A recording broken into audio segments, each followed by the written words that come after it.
ఈశ్వరం కదండి. మరి అదే రీతిగా నయమాను ఇంట్లో మరి పనిచేసే చిన్న పాప ద్వారా నయమాను రక్షించబడ్డాడు. ఏ రీతిగా అంటే నయమాను పెద్ద అధికారి అయినప్పటికీ తనకి కుష్టు వ్యాధి ఉన్నప్పుడు మా దేవుడు గొప్ప దేవుడు, ఒక ప్రవక్త ఎలీషా అనే ప్రవక్త ఉన్నాడు అని నయమానికి పరిచయం చేస్తాడు. ఆ పాప చేసినప్పుడు నయమాను రథం మీద నుంచి వస్తా ఉంటాడు. అప్పుడు ఎలీషా గారు యొర్దాను నదిలో 7 సార్లు మునిగినట్లయితే దేవుడు నేను స్వస్థపరుస్తాడు అన్నప్పుడు రథం మీద కూర్చుని నయమాను గర్వంగా మాట్లాడాడు. అయినప్పటికీ మరలా హెచ్చరించినప్పుడు వెళ్ళి 7 సార్లు నయమాను యొర్దాను నదిలో 7 సార్లు మునిగినప్పుడు స్వస్థత వచ్చింది, శరీరము మరి స్వస్థత అయ్యింది.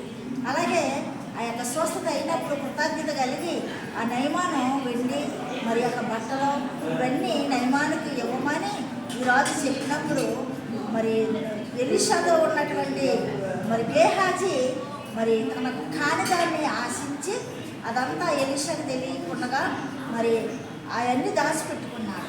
అయితే దేవుడు మనం ఏం దాచిపెట్టుకున్నా మన పాపాలు శాపాలన్నీ కూడా చూస్తున్న దేవుడు కాబట్టి నయమాను మరి అక్కడ ఇచ్చినటువంటి ఆ బహుమానాలు గేహాజీ ఆశించాడు కాబట్టి నయమానికి వచ్చిన రోగము కుష్టు వ్యాధి గేహాజీకి వచ్చింది. అదే రీతిగా మనము మన కాని వస్తువులను మరి మనము ఆశించకూడదు, మనది మనం అనుభవించాలి.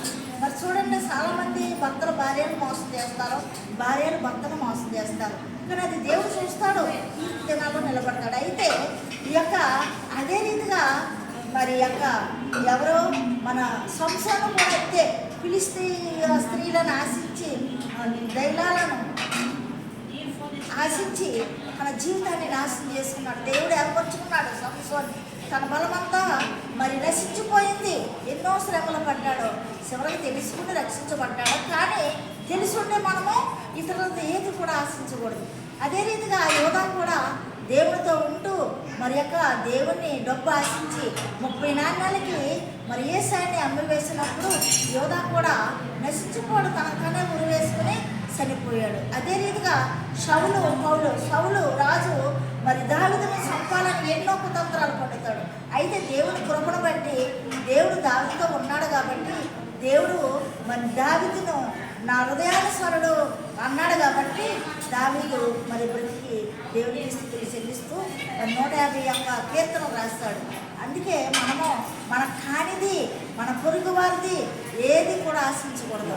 మనము దేవుడు మనల్ని నిలబెట్టుకున్నాడు కాబట్టి ఇతరులకు మేలు చేసేవారుగా, ఇతరులను దేవుని యొద్దకు నడిపించే నయమానింట్లో ఆ చిన్న పాప ఏ రీతిగా నయమాన్ని రక్షించిందో ఆ రీతిగా మనము ఇతరులను మరి యొక్క సువార్త, ఈ శుభవార్త, ఈ బైబిల్ వాక్య శక్తి రక్షించే వారిగా ఉండాలి కానీ ఇతరులది ఆశించేవారిగా మనం ఉండకూడదు.